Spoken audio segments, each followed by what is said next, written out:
Hey, welcome to the Small Business Made Simple podcast, brought to you by socialmediaandmarketing.com.au. Being in business is never easy, but it can be simple, or at least simpler. Join me, your host Jen Donovan, every week where we focus on marketing, social media, and working towards simplifying your business. You with me? Let's do this. If you're gonna dream it big, 'cause someone out there listening. Everyone's got a voice to give, and it's time I heard you whistling, 'cause there's no point at all, in dreaming small. Why, hey there, my fabulous listener. Welcome to episode 270 of the Small Business Made Simple podcast. Thank you, as always, for lending me your ears today. I know there are lots of choices out there, and I really do appreciate you making my Small Business Made Simple podcast one of your choices today. Before we start, though, I wanted to let you know my book is here. I have it. I have it in my hot little hand. And to all the people that pre-ordered, thank you, thank you, thank you. I can't wait to get your copy out to you very, very soon in the mail over the next week or two. But if you would like a signed first edition copy of Small Town, Big Impact, it's not too late. You can head to my website and you can purchase it there. Or you know what? It'll make a great gift for you as a small business owner, and maybe even one of your small business owning friends as well. Promise you, it's good reading by the pool over summer. Of course, before we keep going, I did want to let you know first up where you can find the show notes, because sometimes I know you're listening to these podcasts and you're like, where do I find all this information, Jen? So the show notes live on my website at socialmediaandmarketing.com.au/270.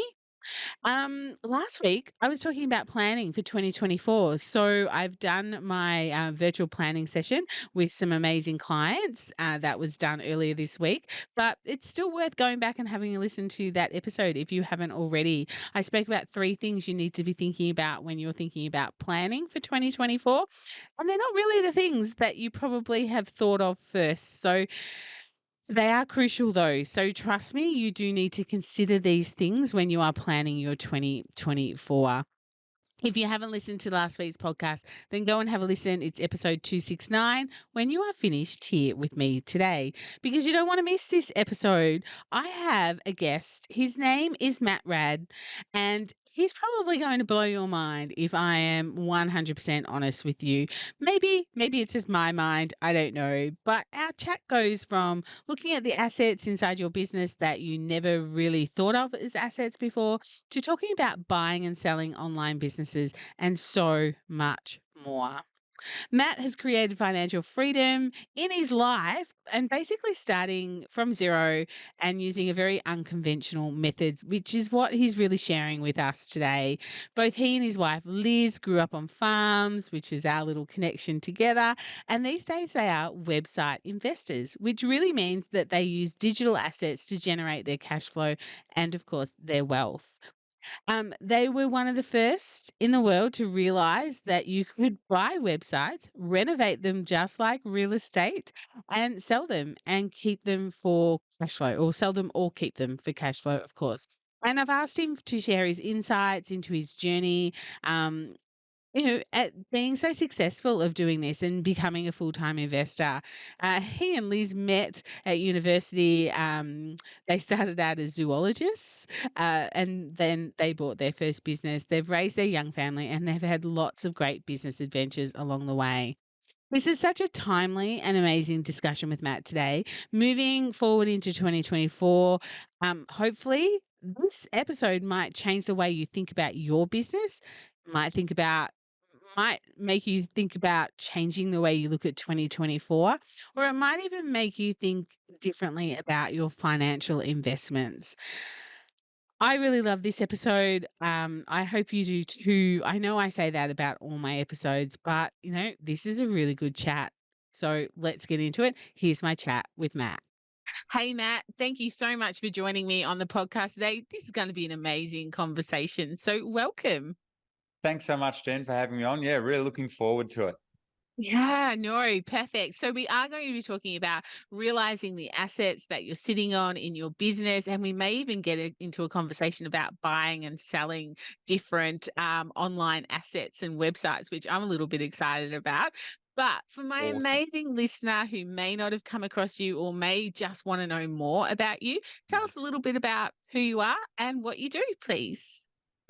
Basically, these days, we teach people how to buy and sell websites, online businesses.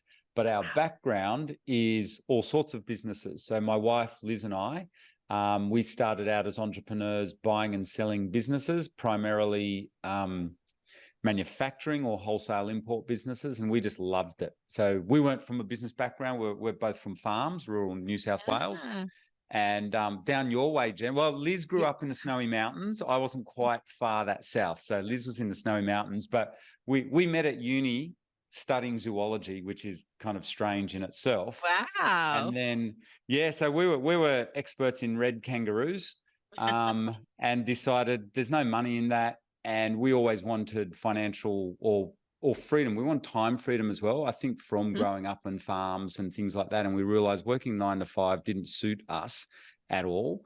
And so we got into buying and selling businesses, got really good at it, absolutely loved it, taught ourselves everything about it, totally self-taught, made heaps of mistakes way back in the beginning. Our very first business, we nearly went bust on because we got the wrong advice on the due diligence. Mm. Turns out accountants aren't that great at helping with due diligence. And so ever since then, we've been very passionate about teaching people to do due diligence really well when they go and buy a business. And these days, of course, what we've done essentially over the years, we got really good at buying and selling bricks and mortar businesses. And we applied that strategy when we had a family. Liz wanted to, or both of us, we've always wanted to work from home. And we saw the internet. This was back in the mid 2000s. And basically, we just figured out, oh, wow, we can do online what we've always done with bricks and mortar businesses, but we can work from home in our Jimmy Jams, raise our kids, and we've got a 24/7 marketplace. We can live in the country, which we do. Mhm. And back then we were living in rural New South Wales. And it was very successful for us very quickly compared to bricks and mortar, which took us 10 to 15 years, and you're always in debt to the bank. And I'm sure lots of your listeners know it's tough in bricks and mortar world. Online, though, Jen, it was like nirvana for anyone into business. It was just literally like nirvana for us. The shackles were off. We didn't need debt Wow. anymore, and very high cash flows. Because here's a really exciting thing for us. This is a small business podcast, marketing podcast, so your listeners will appreciate this. We basically had wholesale import businesses. So our marketplace was mainly Australia, Mhm. and we would wholesale products around Australia. When we got online, all that was gone. There was no barrier. So we used to do a bit of export to the Yep. US and stuff. But once we were online, all those geographical barriers were just completely gone. And literally 90% of our business came from the US. And it's Yeah, it's right. 24/7. So we go to bed, wake up in the morning, and there's money in the bank account, because Yeah. we don't sell we're not doing e-commerce. We don't Mhm. sell any physical product, because that was the problem when we were in bricks and mortar world. Bricks and mortar. Yeah. And so these days, basically, we just sell advertising or affiliate products. And that's basically, in a nutshell, that's our story. Oh, and now we teach people how to do what we've done. And that's Yeah, us in a right. nutshell. Beautiful. I love an early adopter to anything. So early adopter to working from home. That was, what I Yep. did way back in my law career. And when I had little babies, I did Yeah. conveyancing and property law from home. So, Awesome. yes, early Yeah. adopters. Yeah. Yeah. Oh, And it is a yeah, lovely way to raise your family. Like yeah, it really is. It very makes a spoiled. huge difference. And Mm, yeah, and we find that in our community, like especially for mums. I think Liz loved it, being able yeah. to, because she could work late in the evenings when the kids were in bed. And that's the beauty of online businesses. There's no set hours. You work whenever you want. Yeah, it was like that time freedom, thing that you just mentioned before, just those two words that you brushed over, but it's like, yeah, time freedom. This is Time why we're freedom. in business. What's that meme that I see on social media? I quit working 9 to 5 for somebody else and now I work 24/7 for myself. It's not the reason why we went into business at Yeah. all. Yeah. But I really like a conversation you and I have had prior to chatting on this podcast today is about realizing the assets that you have in your business or Mm. realizing what it might take to sell your business. And, I've shared this story on the podcast before and I've shared it with you how when I had my retail business, we decided almost from the very beginning, like 6 days in, that this was going to be a 7-year project for us. Start with the Awesome. end in mind. Yep. We wanted to sell the business. Retail wasn't our forever job. Even though we loved every single moment of it, it just wasn't us forever. So everything we did, we made that decision against that. Do we stock this Yep. product? Will it help us make more be more saleable? Do we make this big move? Will it help us be more saleable? Like all those decisions be based on that. And I get a bit of pushback when I talk about this story because I don't want to sell my business is something people often say to me. I just love my business. I don't want to sell it. And I'm kind of like, if you knew what it's worth, would you sell it? It's kind Yeah. of like, do they not want to sell it because they actually don't think it's worth anything? Or do they really, really, really just want to do it until the day that they close it down forever, which seems very Yep. strange for me. So I guess realizing the assets that you're sitting on, Mm. realizing how you can create assets. I know what I did to sell my business, but I'm interested to hear your concepts around this. What is an asset in a business these days? If we're talking about, online businesses or coaching businesses or e-commerce businesses, probably you've got Yep. tangible products, but over and above them, over and above stock, what is worth money in a business? Yeah, I guess and like for us, all our businesses are virtual now. They're all Yes. virtual. So what Yeah. is the tangible asset? And I do want to come back to something that you've just said, Jen. It's absolutely brilliant, your mindset around how you start with the end in mind. That's what we teach. Because so you know how you said you and I were talking about this and you were telling me and listeners, you're listening you got to listen to Jen. She's smart, right? This is the advice we give I people all the paid him time to say because that, everybody. It cost me a lot of yeah. money, but moving on from that. But it is seriously smart because I think the people that are giving you pushback, like saying, "Oh, well, I never want to sell their business," they're missing the most important point of the reason why you start with the end in mind, because you create a much better business. By doing all the things that you just described, that is exactly what we look for when we're valuing a business. Do they have systems in place? Have they thought about, are they selling the best lines? And typically what we find is anyone that does think about the end in mind, their businesses are just so much more saleable. And part of the reason is because they're more profitable. They just make a lot more money. So first and foremost, I think it is super smart what Jen has said, just to adopt that mindset, even though here's an interesting stat, Jen. Over the years, we've dealt with, as you can imagine, thousands of people that want to buy or sell businesses, and at all sorts of levels. Like we've done deals up to 20 mil, and we were in mergers and acquisitions, helping basically high net worths acquire businesses. That was one of our it was a really exciting stage of our business journey.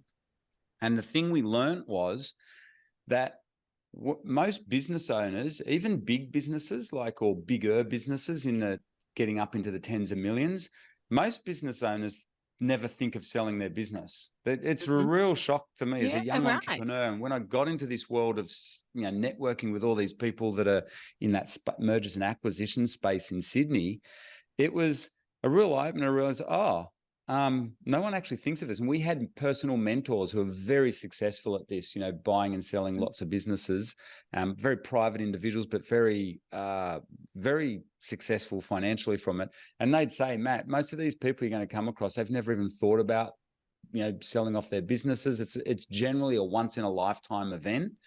And it's not the smartest thing to be thinking about it on the day when you come to sell.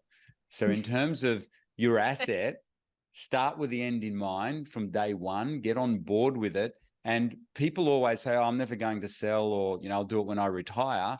I can't tell you how many times we've had people panicking come to us and saying, we need to get out because my partner's got cancer, or I've got cancer, or there's been a divorce, or there's been some unforeseen thing that's come up as well. So that's the other thing for your listeners, Mm. why it is smart to be in this day and age, sadly, particularly when you start to get a little bit older, you realize, oh wow, there's a lot of things come up in life, or people Mhm. suddenly burn out or whatever.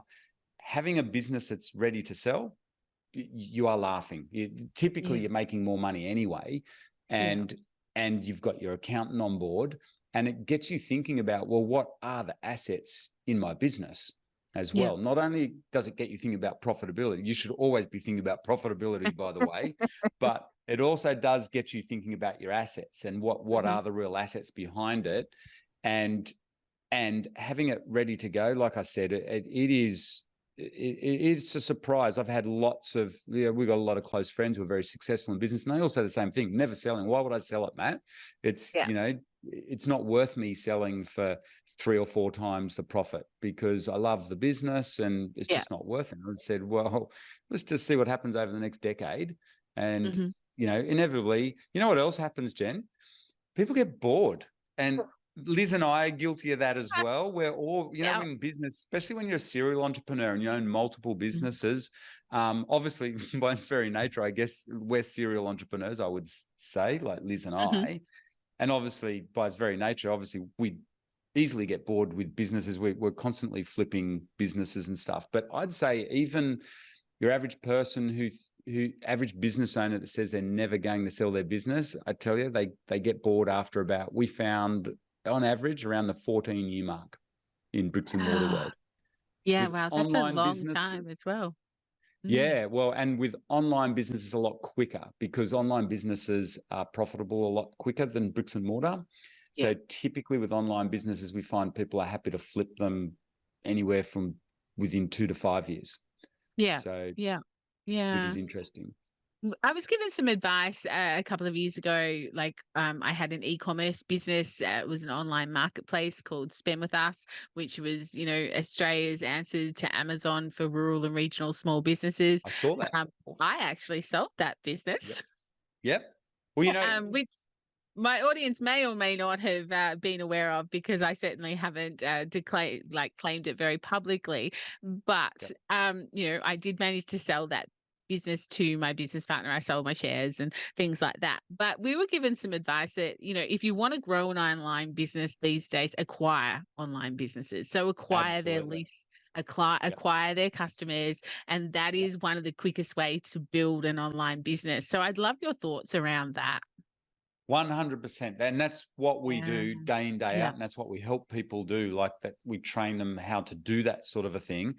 because building up any kind of business, whether it's online or offline, does take a long time to get really successful. And Mhm. there's nothing wrong with that. That's it. We do that as well. We run 2 strategies where we're all constantly building businesses or buying businesses. But obviously by buying a business, you just shortcut the time. Yes. And you instantly buy customers. Now, this is what all the Mhm. big corporates are always doing, and the private equity firms, and that's what they do. They can't. It's hard once they get too big to grow naturally by sales. So that's why they acquire businesses. Well, these days we can do it even as Ma and Pa's working at home in our Jimmy Jams, as I keep saying, because you can buy online businesses quite small, even easily under $10,000 or under $5,000, but they might come with a database or existing sales, or what's worth a lot of money these days is traffic online. And so you Mm. can bolt that onto your existing business rather than spending money on Google ads or Facebook ads. So you should still be doing that. But in addition, you can buy a small online business and bolt it onto your existing one, because then that becomes an asset. And what maybe what a lot of your listeners don't realize, kind of circling back to your original question too, and it's something we're really passionate about, is people don't realize just how much value there is in websites these days. Yeah. I know people see them as virtual and stuff, whereas Liz and I view them as, and everyone in our community now that they've hung out with us, view them as real assets. It's just like real estate. It's online real estate. And if they've got a list, like you just mentioned, or they've got traction of some kind, they've got a bit of age, if they've got visitors to the website, that's worth potentially a lot of money, Mhm. particularly to the right buyers, because online traffic now is where it's all at. You've got even big corporates now buying up online businesses for the same reasons, because they want the The traffic. traffic. Yep. Mm, And it's an asset. That's the other thing. It's a permanent asset. So you think about it, if you spend, 20 grand in a month on Google Ads, and then the next month you switch it off, well, the leads just stop. Whereas if you spend 20 grand on a website that's established and has traffic, that's a permanent asset. It doesn't stop. It just keeps going. So month in, month out. Now you've got to, maintain it and all that sort of stuff. Yes. And also you've short-circuited the hard yards of building up that asset. And the other thing is, for those of your listeners who are owning a bricks and mortar business right now, I would highly recommend you think about buying up online properties to even feed leads to your bricks and mortar businesses. So even it doesn't matter what sort of a business you own, but particularly, well, I mean, some niches it's going to work a lot better. But if you own, say you're a lawyer, so picking your old profession, Jen, right? So say you're a lawyer, like seriously, you're a conveyancer in a rural area and you want to get more leads, well, you can do Facebook ads and Google ads and everything like that. But why wouldn't you, if you know what you're doing, buy up an old kind of neglected website in the legal niche? You might pick it up for 5 grand, and then you can put your branding on it, and you can open, you can use that as a lead gen site as well. And so, I mean, I know it's a very simplistic example, but it's very powerful when you think about it. You can't really, if you do it right, you can't really lose, because like I said, it's not like Google Ads where it switches off when you stop spending on it. It's an asset that sits there forever. And what I don't think people sometimes realize the value just even in the domain name.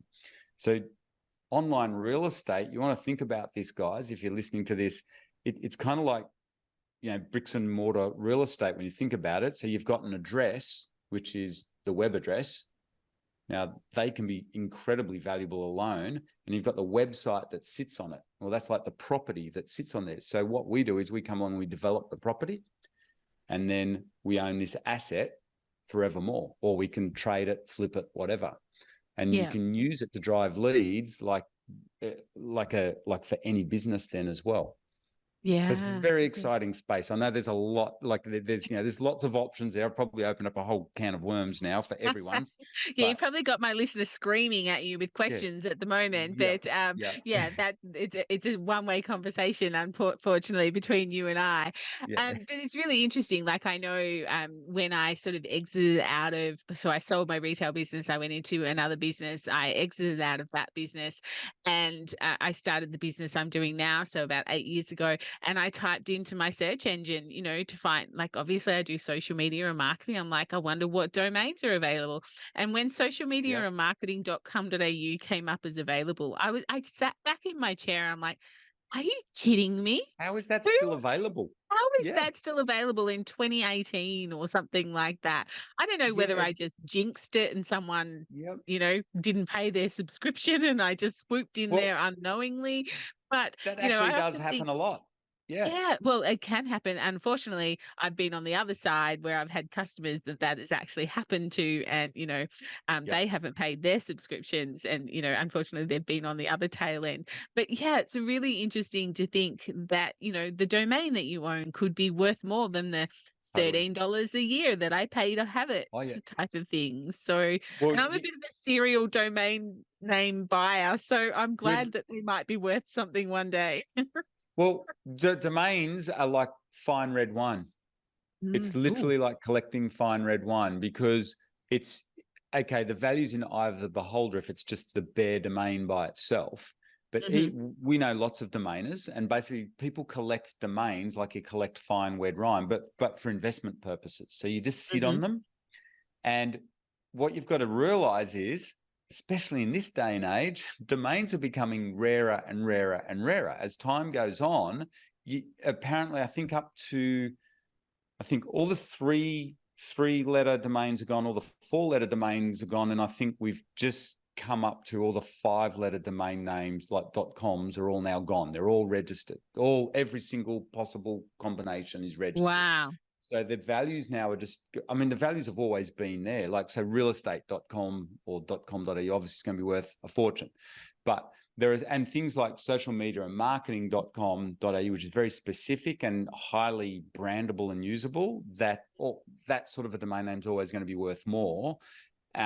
So the good thing is you can sit on these domain names, but where domain names get, in my opinion, now I'm very biased on this, but is when you do, say your domain name, social media and marketing.com.au will be worth a certain amount, but it's worth way more now, Jen, because you've built an actual website under it. It's got traffic, it's got an awesome podcast, by the way, and it's got all these cool things on it. So a buyer is going to see massive value in it. And do you know what else adds massive value to online businesses? It's that, so please, if you are sitting on an aged domain name, make sure you pay your registration fee every year, like renewal fee. So what do you mean by that? What's an aged domain name? So you can register a domain name right now, brand new one, more than 5 letters, and that'll be brand new. But domain names that are like 10 years old or 5 years old, anything over 10 years old is starting to be worth some good money. So I'm now slightly regretting some of the decisions that I made 10 years ago to let some domain names go. But anyway, especially my 3-letter one that I had. Yeah. Oh no. Yeah. Well, we all are. We, like Liz and I, are the same. Like back then, no one thought that domain names were actually, particular, other than the usual, 10 to 20 to a couple of $100. And people still, you can buy them still for, a couple of $100. People trade domain names all the time. But in terms of, if you have an aged online website, that has more value now than what it used to, say, 5 years ago, because and especially with AI now, because they're real. These are real websites, and they're highly sought after by very smart people like our community members, because we're teaching them, go around and buy these up. And we've got some amazing success stories of our students that have bought domain names that people have gotten bored with and just dropped or let go. And our students come along and they know how to fix, we call it renovate. It's like renovating a rundown property. So you just renovate these old websites, put new content on them, freshen them up, and next thing you know, they're making really good money. Can I share a really cool example? Because we just shared it at please. Boot camps. So a lovely young couple that students of ours, they do the laptop lifestyle thing. So they live on a laptop, and they've been traveling around the world. They've now just settled back here in Australia. And when they came back, so during COVID, they traveled around the world, and they buy up these older websites, passion sites, we call them, in different niches.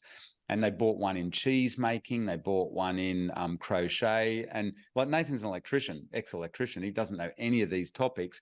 But when they came back to Australia after COVID, they found a gardening site that had just been neglected here in Australia. It was $400 they offered the guy. Like they said, they emailed him and said, hey, mate, we noticed you haven't done anything much on your website. Are you open to selling it? He said, yeah, sure, but don't make any money off it. He's had it for like 14 years, exactly what I'm talking about. And they said, Matt would be happy with this. So they bought it for $400 off this guy. That website now is making them $4,000 a month semi-passively. Wow. That's okay. Net.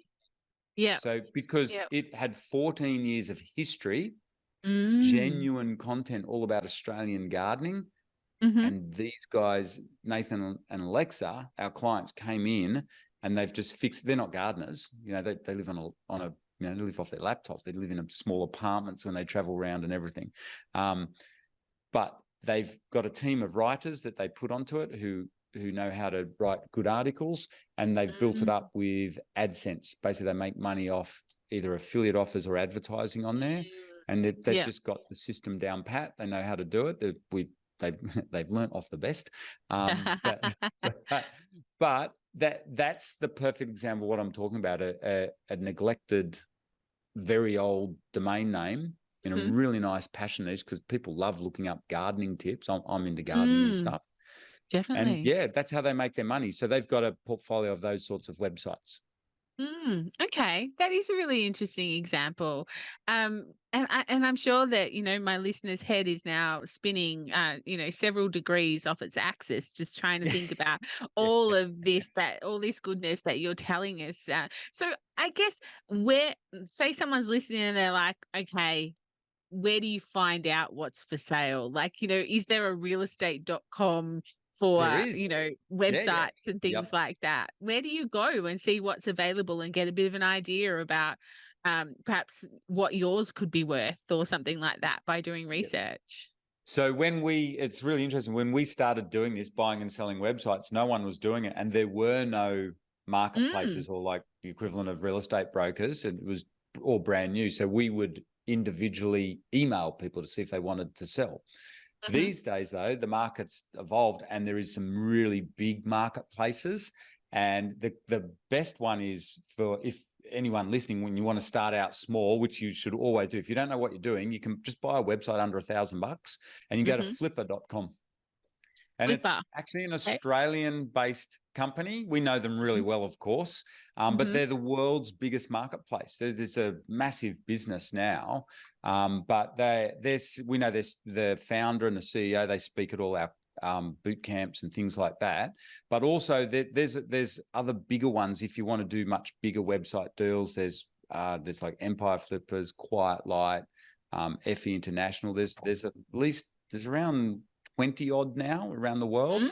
and they do deals anywhere from a couple of $1,000 websites up into the millions and tens of millions and hundreds of millions. Wow, I'd like to know what $100 million website look like. That's a lot of traffic, I would assume, or something They're similar. huge. Yeah, they're huge. I love talking to. So we do lots of interviews with the brokers and with 7 and 8 figure deals, and we know and we help advise people on those sorts of deals as well. Um, and it's really evolved this marketplace. And all those brokers, like if you go on a Flipper, they sell websites in the tens of millions. Mhm, But they're websites from all around the world. But you can mhm. buy a website for $500, Yeah. easy. You just So gotta know what to do with it to turn them into a yeah, profit, or you yeah, buy it for the domain name if you or want that domain that, name, yeah, perhaps. Mm, yeah, and yeah. that might be if any of your listeners are looking for a specific domain name or like a basically built website. Flipper's probably a good spot to look because you can Mm, find smaller deals on there, like easily under $500 or under yeah, $1,000. right. It works like an auction site, a bit like eBay, Yes. because Okay. because they rank the sellers. They've got a star rating for the sellers, and so there's a level of security there. And the Flipper, and all the brokers do this, by the way. They kind of vet the websites that are up for sale because obviously, like anything, you got to learn. This is what we teach. You got to learn how to do due Yeah. diligence. Yes. You've got to Yeah. understand what you're getting into there, and that's why we say if you're interested in this sort of thing, just start out really small because it's very low risk. Yeah. Yeah, absolutely. I think, yeah, like start small, build up. But, I Yep, guess for my build your listener, even skills. just sort of looking at websites like that and perhaps learning some more off you and just really realizing what asset they're sitting on as well. And, going back to where we started the conversation of, people saying, I don't want to sell my business. I'm like, well, how sad is Yeah, that you'll I just close it know. down one day? Like, we're in Oh, business. We should be customer I focused. And imagine how upset your customers will be if one day you just close it yeah. down as opposed to perhaps, you know, celebrating its legacy and passing it on and selling it as an asset. So I one would of the hope things that, sorry, that's a really important point. I would hope that none of your listeners ever think of just closing the doors of their business. Every business has a value to it, hmm unless it's gone, completely bunkers or whatever. But if the business is operating, it is really sad when you hear those stories because we just think, every business has an asset of some kind in it. Normally, like it's the age, there's momentum behind it, and it's a list and it's customers. That's worth money to someone. Always. Yeah, yeah. And Don't care certainly what the the list business was is. something I wanted to touch on because, I'm such a big advocate for email marketing and Oh, and building that list. And for me, that was one of the things when I was, in retail, it was just like, I don't quite get how, goodwill goes, but I know if I have a really good list and I have really good socials and I have really good this and this, like put a picket fence around my community, for instance, that will be part of my goodwill. And like I'm Yep. gathering from what you're saying now, traffic to your website also now potentially forms part of that goodwill and Oh, that asset. it's huge. And talking about social media now, Facebook pages, that's when you think about it, Facebook pages, a highly engaged list. If you've got a Mm. Facebook page with your business, so that's worth money. That's Mhm. worth potentially lots of money. It's all got to Mhm. kind of come together. Like presumably, Mm. if you've got a working business behind it, but now what we're seeing is people are realizing, the social media presence, like having a Facebook page with your business, even though you don't strictly own it, it's definitely an asset because in effect, it's a list. So, Mm. and an email list is hugely valuable, really interestingly, particularly with the big end buyers, because Mm. it means it's got engagement. And Yeah. so there can be recurring incomes that can be created out of an email list. But an email list now and it's also outside of the Google environment. So an Mhm. email list is a really nice standalone asset within a business in itself. So if any of your listeners are building up an online business, no matter what kind it is, and Jen suggests that you should be, hey, building your list, make sure you listen to her because the lists are hugely valuable. Even social. So when we start online, Jen, I'll admit I'm a little bit old school. I'm not into the social media thing. Mhm. And when we started online, Facebook pages weren't worth anything. So I kind of, I'm still a bit stuck in that mindset. But these days it's completely flipped. Yeah. Anything with a list or engagement is worth potentially a lot of money or helps drive up the asset value Mhm. of any business Yeah. in Yeah. this day and age. So Yeah, really build your interesting. email list, guys, because I think over the coming years, the next 5 years, those email lists are going to be more valuable, way more Yeah. valuable. Interesting. And that kind of leads me to, one of the questions I was a little bit curious about to ask you was, what does the landscape look like at the moment? Like, we've come through COVID, we've, in a worldwide pandemic. You know, uh, I'm no economist, but I do love, looking at the economies, and I love Yeah, that same. type of data that Yep. comes out. And if we look at it, like touch wood, but it looks like the US and China may go Yep. into a recession. I We are agree personally. tinkering. Yep. So what does the landscape look like at the moment with businesses buying and selling? Is it as busy as ever, like a big freeway, or are things sort of peaking and troughing quite actively? It's like any part of the economy, bricks and mortar businesses, in my opinion, in a recession. So I'm in my 50s. I've been through what, two or three recessions now. One in the And like, 90s we had to have, yes. Move yeah, on. one in the 90s. That was a pretty scary one. And so poor old mum and dad found that pretty tough. But Yeah. then in early 2000s, 2001, and there was the Asian currency, the Asian crisis as well. But what happens with bricks and mortar businesses, just like real estate, the values go up and down. But here's the interesting thing: they're always being sold, so you can always Yeah. buy and sell. But coming to internet businesses, so Liz and I started online in the 2000s. What's really interesting is in that recession, which was in America, it was way worse than here in Australia. Internet businesses, particularly the ones that we buy, we don't recommend people, particularly for beginner, getting into internet businesses that involve physical inventory, so like Yes. e-commerce and stuff. So they will get hit in a recession. But Hmm. advertising sites, interestingly enough, went up in value 15% in the GFC in 2008 because businesses are desperate for leads. They have to get them offline. Mm. So Yeah. content sites and internet sites, the values will change. So the valuations have gone up a lot during COVID, like anything to Mhm. do with the internet, because suddenly the world realized everything's online. Yep. And so we're all laughing. Our community, we have people making big money because website valuations did go really high, just like Yeah, share ahead of the market did. curve. Yeah. Yeah.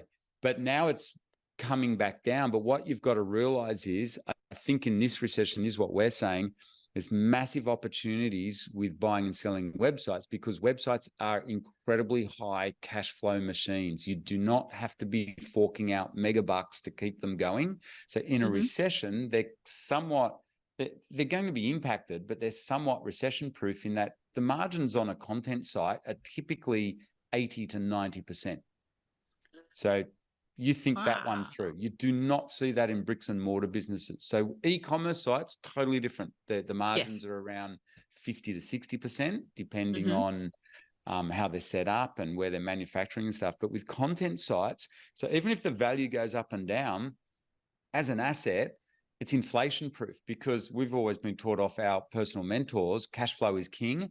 And that's why we love internet businesses, because I don't care what happens out there with high inflation, low inflation, recession or whatever. I know if I own a bunch of websites, if I got a $50,000 website or a $10,000 website, it's generating me basically their websites are valued on what's called a 3 times multiple. So if let's say it makes just $1,000 a month, which is 12 grand a year, it's 12 times 3. Yeah. So what? 30 odd grand, it's worth $30,000 to $36,000. Now that website during a recession will still generate you your $1,000 a month. It may generate like $800 or whatever. It might drop off a bit, but you think about that's better than money in the bank. So if we've got inflation going through the roof and I only had to spend, plus if you renovate it. So we're excited about the recession because when this is how Warren Buffett made money, right? When people, what happens in recession, people panic sell and they will sell assets really cheap. So that's what happened in the GFC. That's when Liz and I made most of our money in the GFC in 2008, 2009, when we really started this. We were buying up sites on a 1 times multiple because people were just panic selling. Yeah, so we get our money back we'd often get our money back within 6 months because we double the website profits. That was always our goal straight away.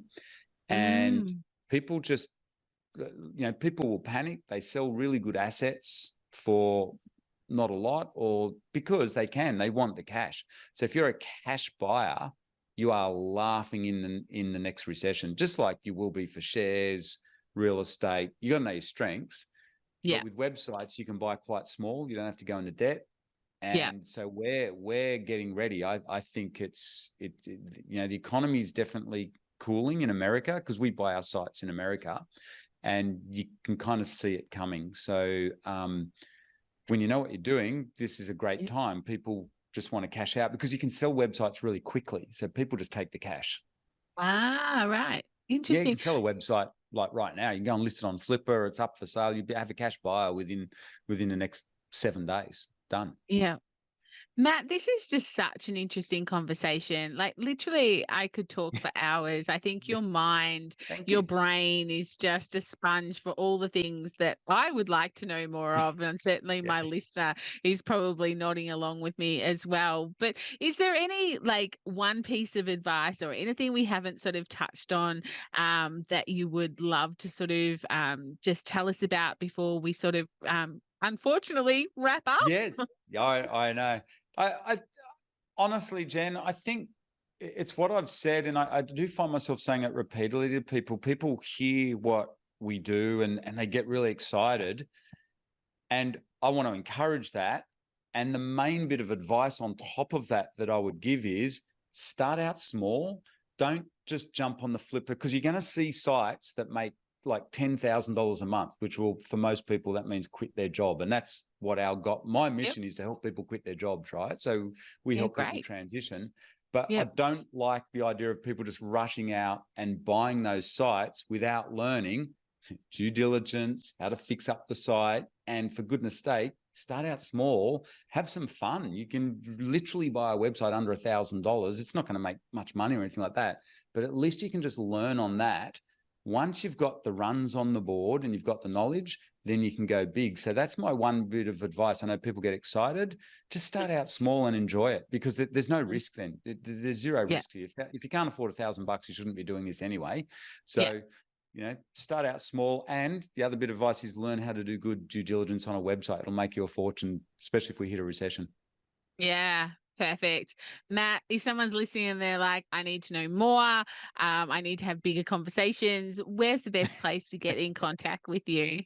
So we're here in Australia in sunny Brisbane, but we're worldwide these days. But you can visit our website, ebusinessinstitute.com.au, and you can just Google us, Matt and Liz Rard, and you'll find us. We've got also, you can go to our other site, Matt and Liz Rard, but go and check out all our the interviews with our clients on the website and see the sorts of things that they're doing. If you're listening and you're interested in this, or you can do our free masterclass. We've got a masterclass where we go through our whole strategy as well. But Yeah, go to perfect. ebusinessinstitute.com.au. Everything's on there.